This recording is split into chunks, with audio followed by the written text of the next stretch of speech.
Today we will be setting up the iHealth Air Wireless Pulse Oximeter. First, you're going to log in to the My Remote Checkup app.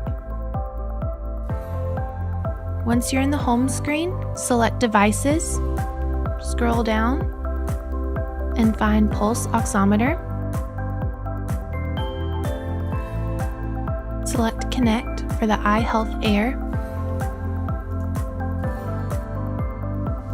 Make sure your device is turned on and the app will connect with your device. Place the device on your finger and then click OK. The My Remote Checkup app will then record your reading. After the measurement is done, your result is recorded in the My Remote Checkup app.